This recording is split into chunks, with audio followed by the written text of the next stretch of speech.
All right.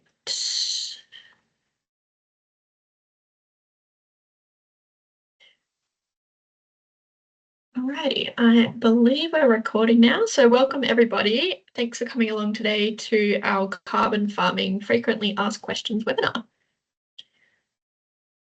I am Scarlet Roxby, project delivery lead at the CFF, and I'll be joined in just a minute by Helena Bowler, our Chief Operating Officer. Before we start, I'd like to acknowledge the traditional custodians of Whadjuk Noongar country, where I am based, and the Whadjuk Margaret River, where the CFF is based and Helena is currently, along with where everyone else is joining us from around Australia today. These original land managers hold a deep spiritual connection to the ecosystems of Wurundjeri Noongar country, and we thank them for sharing their knowledge with us generously. I'd like to pay my respects to their elders past and present, and extend the respect to the elders in the communities where you're calling from today. Quick agenda for what we'll run through today. I'll touch briefly on the CFF and our scope of services before diving into the 5 key questions. Following this, we will address all your submitted questions that you popped in when you registered, so thank you. If we don't get to them all or we missed your question, please let us know and we'll send you an email and respond to your question afterwards. So today we'll be talking about ACCUs, which are financial products similar to a share. So as part of our Australian Financial Services Licence, we need to pop in a disclaimer that all the numbers presented today are indicative only, and you need to consider your personal financial circumstances. All advice given today is general advice only, and we recommend you read our financial services guide on our website or seek independent financial advice. So, who is the CFF? We are a not-for-profit registered charity which exists to provide a different model for landowners to access the carbon market. We have been operating since 2020 and have registered 25 projects for landholders across reforestation, plantation forestry, and the soil carbon method. We are a remote team providing compliance and project coordination support, which helps us to keep our costs and carbon emissions to a minimum. Since we launched, we've had a strong focus on educating the landowner community, and we have an education hub with heaps of resources on our website to help you build your carbon knowledge. So we advise you go check it out. We've always believed that landholders should reap the rewards for their land. So we work on a fee-for-service basis with 100% of the carbon credits going back to the landholder. We have a transparent fee structure which allows you to pick and choose which tasks you need help with, and we have no lock-in contracts, so you can opt out at any time. The CFF works with trusted partners across Australia to deliver your projects in a low-cost manner.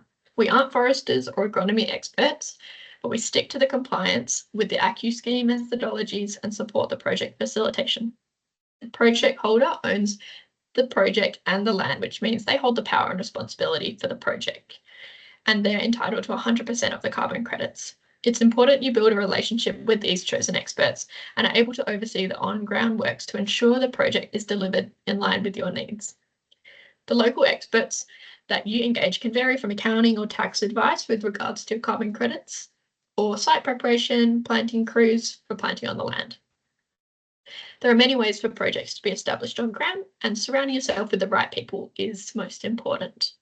With our flexible fee-for-service packages, you're able to take on as much or as little of the project as suits your budget and needs, and we connect you with our trusted network, help you with any technical compliance queries that you have along the way. Before we jump into answering some questions, let me run through a bit of the basics of carbon farming first, so everyone has a foundational understanding of what we're talking about today. If you'd like to learn more about anything we discussed today, we have a whole heap of resources on our website. Just head to the website or drop us a line if you have any questions after the fact as well. So what actually is carbon farming and how does it work in practice? At a high level, carbon farming project requires you to implement a new or additional activity to avoid or sequester carbon emissions. This may be planting native trees, establishing a commercial plantation forest, or altering your farming practices to build soil in the ground. They're just a few of the various methods that are out on the market today. You need to do this activity in such a way as it complies with the set methodology, which essentially acts as your underpinning rulebook for your project lifetime. Once your project is established, you need to monitor, report, and verify that you're sequestering the amount of carbon you originally estimated. If everything goes to plan, you'll earn Australian Carbon Credit Units, or ACCUs. In Australia, the carbon market is administered by the Clean Energy Regulator, which runs the ACCU scheme. The scheme consists of the Carbon Farming Act and Rule, which are the key legislative governing pieces for the scheme. There are also various methodologies. The CFF suite of services includes the reforestation, environmental or mallee plantings full cam method, the plantation forestry method, and the estimating soil carbon method. So what is an ACCU? Under the ACCU scheme, each credit represents 1 tonne of carbon dioxide or equivalent greenhouse gas sequestered or avoided from release. Credits issued by the regulator are held in your ANRU account. They're a financial product, so you can think of them similar to a share which sits within a share registry. Once you have credits in your account, you can either choose to retire them or inset your operational emissions if you're looking towards net zero or carbon neutrality. This may help you attract a price premium or access markets that require emissions reductions.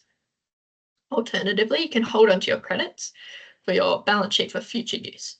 We generally advise our clients to hold onto a portion of their credits in case of reversal events like fire or drought. In these instances, you may need to pay back the regulator, so you don't want to be having to purchase them at the price at the time. We'll touch on this as part of our questions today as well. You can also trade your credits if you're looking to diversify your income streams, either through forward contracts with the government or spot price sales on the private market. Now we've gone through some of the basics, let's jump into the first and probably most frequently asked question that we have. How many credits will I earn from my project? I'll pass you over to Helena. Thank you, Scarlett. Hi, everyone. It is great to be sharing our knowledge on carbon farming with you all today. So as Scarlett has introduced, one of the most common questions we get from clients that are just starting out on their carbon journey is how many credits will I get at my property? Unfortunately, there isn't a simple answer, but we're going to break down some of the key factors that drive carbon yield. So the 2 main methods that we support, which Scarlett mentioned previously, are the reforestation and plantation forestry methods. Both of these methods utilize the full carbon accounting model to estimate how much carbon your project trees will sequester throughout the lifetime of the project. This model was developed by CSIRO and incorporates a range of data to calculate the estimated amount of carbon you will sequester across your project lifetime. We utilise FullCam throughout different stages of your project, including at the feasibility stage to understand if your project stacks up financially, as well as during the registration stage, and again when we're reporting on your project to the regulator. When we're calculating your carbon yields, we need some key pieces of information to ensure that the model is accurate. This includes your project or property boundaries so that we know exactly where you're located and can pinpoint a few spots to measure for you. When you're planning to start your project and how long you're planning to run the project for, the trees you're planting, whether they're a mix of species or a single plantation species, and any management activities that will occur as part of your project. The method that your project is following has strict guidelines on how this information is input, and the model is run to give you an accurate carbon yield per hectare. FullCam results are based on a single point within your project area, and the results are calculated to a resolution of less than 250 square metres. Given the complexity of the data sets involved, carbon yield can vary quite substantially across your property. The more points we model, the more accurate the results will be. So to simplify this process, CFF produces property heat maps for projects registering under the reforestation and plantation forestry methods. They provide a colour scale overlay showing carbon yield across your entire property so that you can easily locate the best spots for optimising carbon yields without having to run lots of separate FullCams. This property is an example from South Australia. You can see that we've got the property boundaries highlighted in black, We then applied a heat map to the areas of eligible land for this project. So that's any areas that don't already have forest cover. You can see there's quite a bit of remnant vegetation already in the northern portion of this property. So we were looking at any of those cleared paddocks already. There's a range here from 170 tonnes of carbon equivalent to 190 tonnes of carbon equivalent. And you can see we've got the specific full cam point locations corresponding to the heat map scale. So this then gives you a really good idea of basically being able to apply 190 tonnes to all of those areas that are in the hot red, or 170 tonnes to those areas of darker blue. So yes, that's how we calculate your full cam yields. I'll pass you back to Scarlett for the next question. Can I get carbon credits for existing trees? Oh, Scarlett, you're just on mute still. Sorry. There are some nuances to plantation forests that can allow you to earn carbon credits, such as extending short to long rotation or avoiding clearing. However, generally this question comes up when it's in regard to native vegetation. In that case, the answer is unfortunately no. This is because of a key requirement known as additionality. So additionality ensures that emissions reductions or removal achieved by a project are truly new and would not have occurred without the financial incentive provided by carbon credits. As the existing native trees are already there, you can't be credited for their future growth. If you have a piece of cleared land though that you would like that is eligible for a plantation project, you could earn carbon credits for the new planting activity. Other forms of additionality include regulatory. If you're required to do the activity by law, such as revegetate a mine site, then you can't be rewarded for that activity. There are also some additionality limitations to certain government programs, such as the 20 Million Trees program. The CFF can help determine if the funding you're seeking or the project activity you're looking to undertake will meet the newness requirements. Our advice is to undertake thorough eligibility assessment and register your carbon project before you start any project activities. Each method varies as to what you can and can't do after submitting registration or attaining declaration, so it's best to know in advance. So speak to one of us and we'll make sure you feel confident in proceeding compliantly with your project and not breaching any of the additionality requirements. Our next question for you, Helena, is how long will the project run for?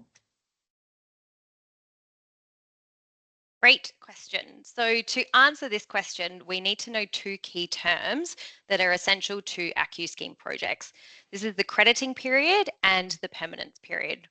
So in the graphic on the slide, towards the top, there's a graph, and this represents the carbon sequestration of vegetation-based projects. So as we spoke of before, your reforestation and often your plantation forestry.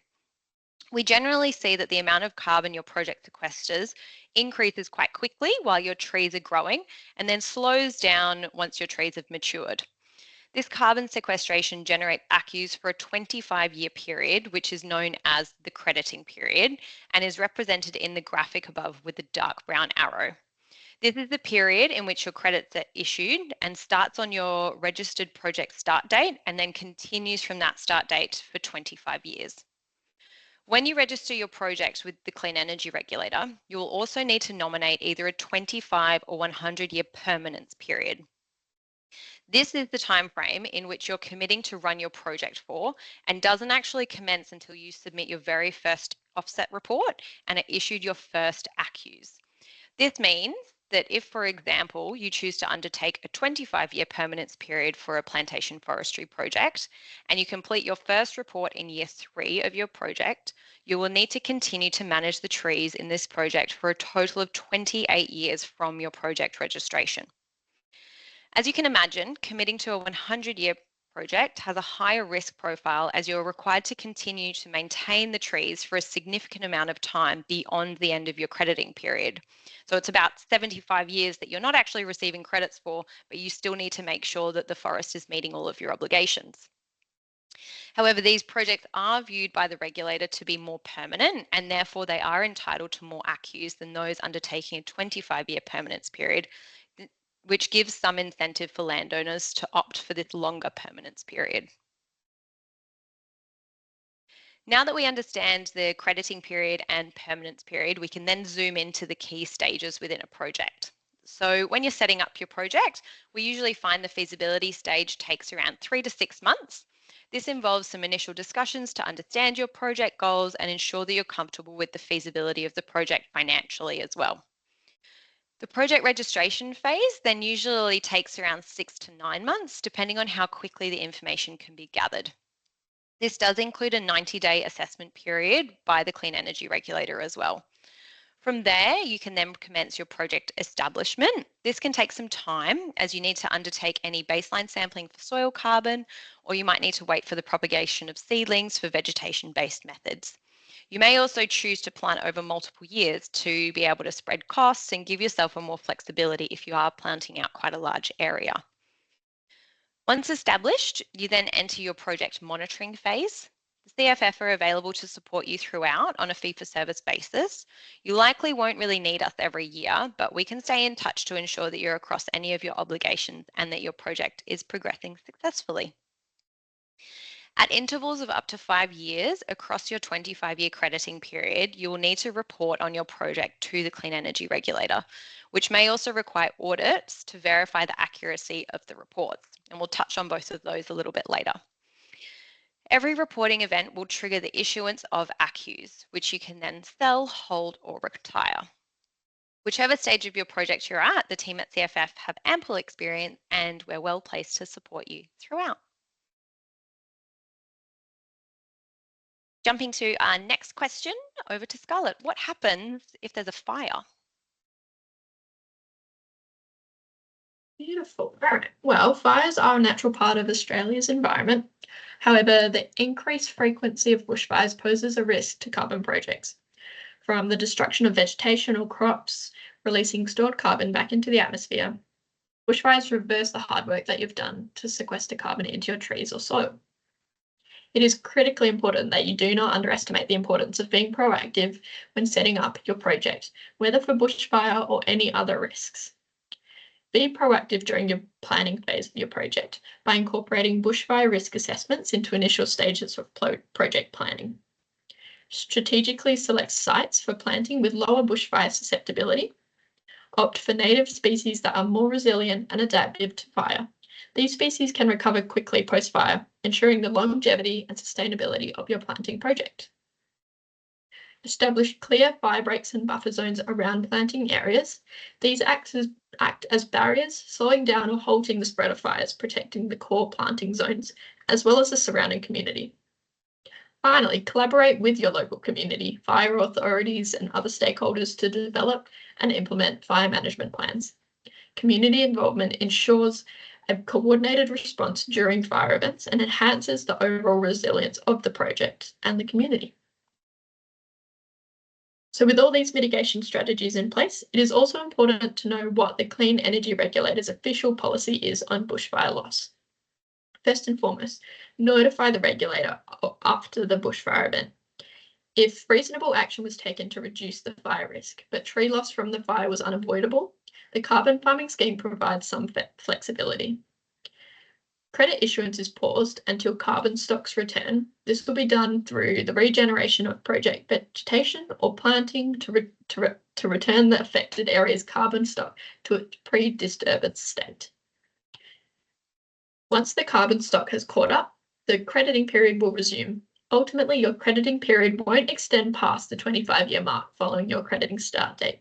You will just have a period of no issuance while the vegetation is getting back to stock. If you're unable to return to your pre-fire carbon stock levels, you may need to pay back the regulator for any accrued credits to that point. Flexibility from the regulator can come under 3 scenarios. If these are found to be the reason for the reversal of carbon stocks, you may not be liable to relinquish your carbon credits. These are: the reversal event is a natural disturbance, or reasonable action has been taken to reduce the risk of bushfires, or conduct was engaged by another person that was not within the reasonable control of the project proponent. These 3 criteria are assessed on a case-by-case basis. It is important to be proactive, protect your carbon project by following management guidelines guidance of fire management, permanence plans, maintaining fire breaks and other actions mentioned in the slide before. These actions will put you in a good stead and may exempt or limit the amount of carbon credits you need to relinquish. We have an article on our website that explains this in lots of detail. We encourage you to go have a look at it. All right, next question, Helena. When do I receive my credits?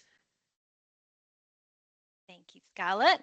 So to receive credits on your project, you need to tick off a few things, including completing an offset report and having your project audited by an independent third-party auditor.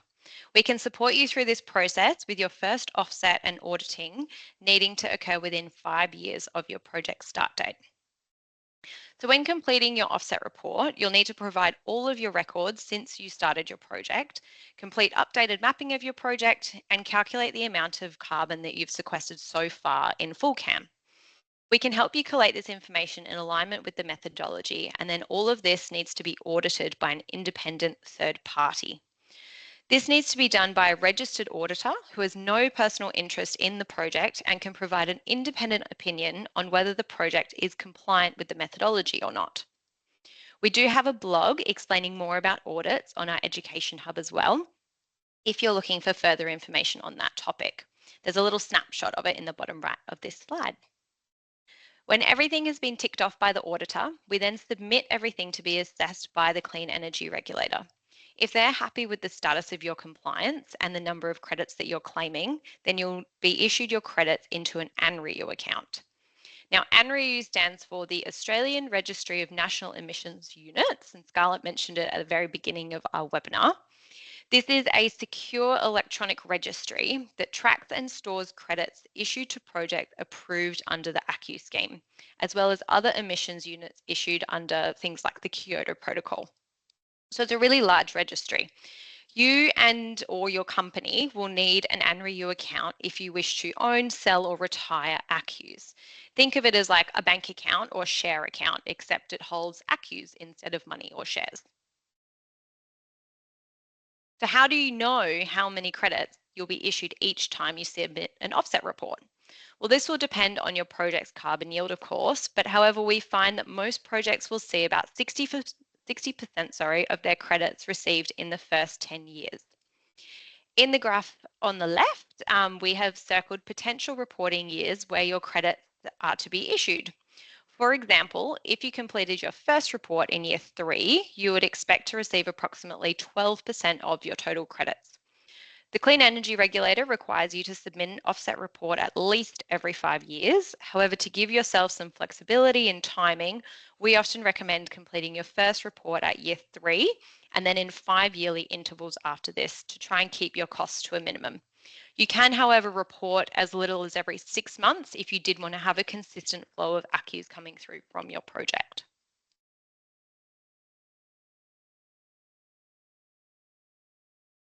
I'll pass back over to Scarlett for preparing for a project. Beautiful. Well, I hope you found the initial frequently asked questions helpful. Now that you're feeling more comfortable, we'll jump into what's next for a carbon project. So the first step in our CFF journey is to explore the feasibility of carbon projects on your land. We've devised a couple of different options for tackling this to allow you to choose an approach that best suits your needs. The first of these is our Q&A presentation. We cover high-level eligibility, financial modelling, and a carbon yield assessment to assist you to understand the opportunity. We encourage you to bring along any key decision makers and ask us plenty of questions. We work with you to adjust any of your assumptions and inputs to ensure that these relevant scenarios for your situation. The other option we have is our tailored feasibility report. This is a more in-depth document which provides a detailed look at cash flow analysis, deeper level eligibility, practical suitability, and lots of recommendations to enhance your project's practicality and financial. We have developed this to be suitable to give to any decision makers such as the banks and lenders to receive consent for your project. This is also accompanied by our method-specific guidebooks which run through the method requirements in a really simple way. Whichever option you choose, our goal there is to ensure that you feel informed enough to proceed with the full confidence. We've recently updated our website. It's looking as schmick as ever, which is more user-friendly and has so much information on there. Take a look at the Education Hub in particular for lots of information on key aspects for reforestation, plantation, soil carbon projects, along with biodiversity nature repair market projects and carbon accounting. We also have a monthly newsletter which snapshots latest industry news, any latest content we've produced to stay up to date. To date, we've supported a range of landowners to deliver nearly 14,000 hectares of carbon projects across Australia. With the introduction of the new reforestation method, we're already forecasting 2025 to be our biggest year yet. Here are some of our valued clients, with many of these undertaking multiple projects with us as a key partner. We work with a range of landowners from land managers, including small family farms, conservation-minded individuals and groups, utility providers, and a number of medium and large corporate ag and forestry companies. So we've had a few questions submitted prior, and we'll get to those now. I'll hand you over to Helena and she can read out and answer the questions. Great. Yes, thank you to everyone who submitted the questions ahead of time. And also, Bjorn, I can see your question in the Q&A box as well. So feel free, if anyone else has extra questions, pop them in the Q&A box and hopefully we'll be able to answer them for you. So one of the ones that came through on the registrations was, can you use recycled and or potable water irrigation to help the trees grow and produce more accus than you would from rainfall? Does this limit the method you can use? So no, it doesn't limit the method you can use. This is allowed under the reforestation method, for example, which is good. You can irrigate trees to ensure that they will survive establishment. However, it won't impact the amount of accus that you actually receive for the plantings, as the yield is already modelled through FullCAM, assuming successful survival. So you essentially want to make sure that if there's not enough rainfall in your area, that you are doing supplementary watering to make sure that your trees are surviving. Another question that's come through is, what is the best way to minimize compliance costs so that more time and inputs go into sequestering carbon in the soil? So this is a bit of a balance that you need to find which best suits you and your specific operation. If you're able to take on more of the project yourself, then you'll obviously reduce your costs. But if you're not keen on spending lots of time doing project administration, then you'll need to engage a carbon service provider, which will then increase your cost. So when it comes to reporting and ongoing management, you could tackle the majority of the report yourself with us just in a supporting role, for example, but maybe have some more support in that initial setup phase. The best way to then reduce costs for third parties is to minimize the amount of time you're spending during project admin as well, is to ensure that you have really clear records for all of your activities throughout the project, and you have supporting evidence as well that's easily accessible. So things like photos, any receipts of the inputs that you're putting in, all of those sorts of things really help with your offset report. We can provide record keeping templates, for example, and guides when registering a project with us. So that will also facilitate proper record keeping in the years between reporting, essentially.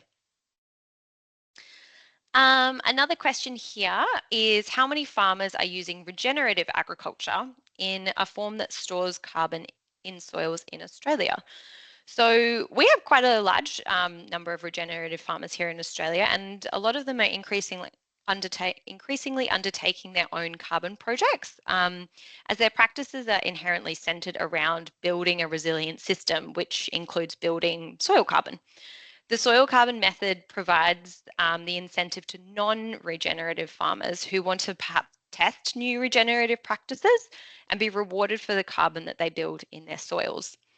There isn't an exact number of how many regenerative farmers specifically are participating in carbon projects, but there's lots of communities and networks out there that are sharing knowledge, and we welcome anyone looking at incorporating regenerative practices to reach out and explore the value of a soil carbon project to support the practice change as well.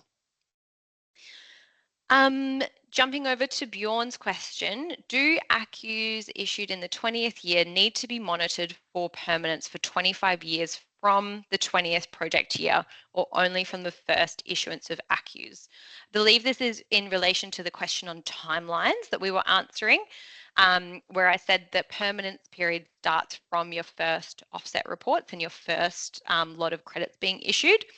So that's when your permanence period will start. It doesn't reset again in, for example, your 20th year. So you will then, the example I used previously was if you're reporting in year 3, you end up needing to maintain your project for 28 years.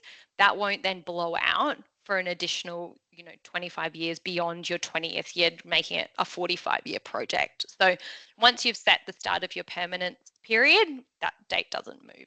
So that's good.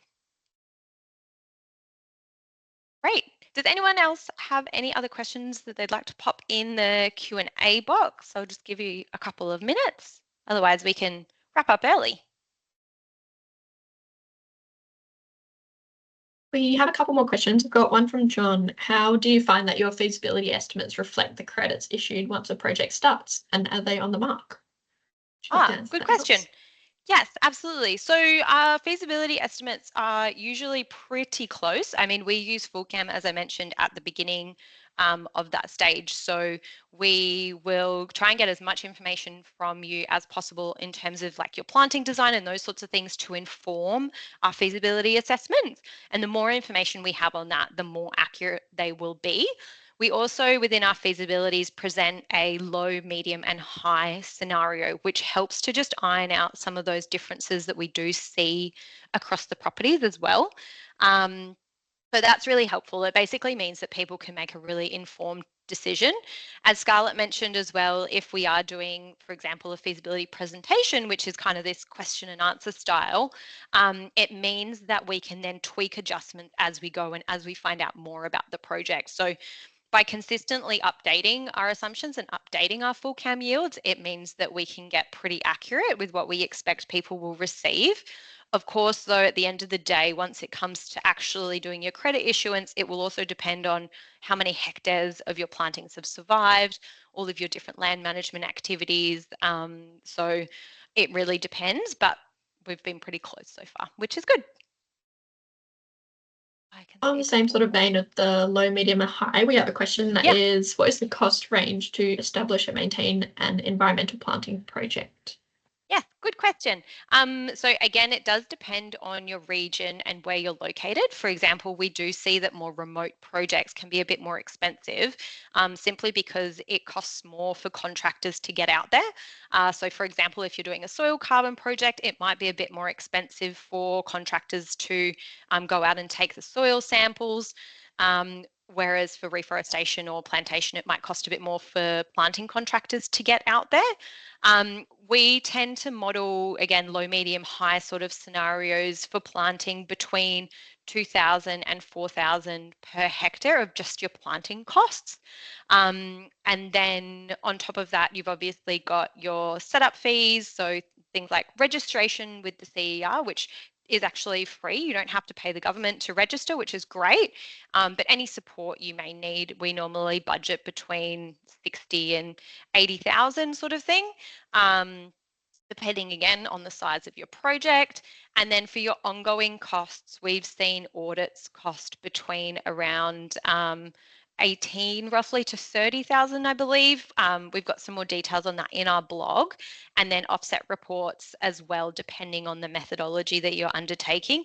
Again, budget between that sort of 20 to 30 sort of mark. So it does add up, which is why it's really important to undertake very thorough feasibility to start with, to make sure that if, for example, you've got a smaller piece of land, can we access, some of the government opportunities there to try and reduce your costs? If you've got a larger project, is it stacking up financially and making sense for you?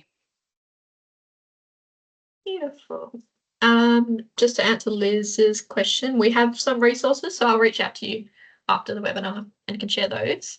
And then finally, another one from Bjorn is CFF looking at or experiencing other methods other than soil carbon, forestation and plantation.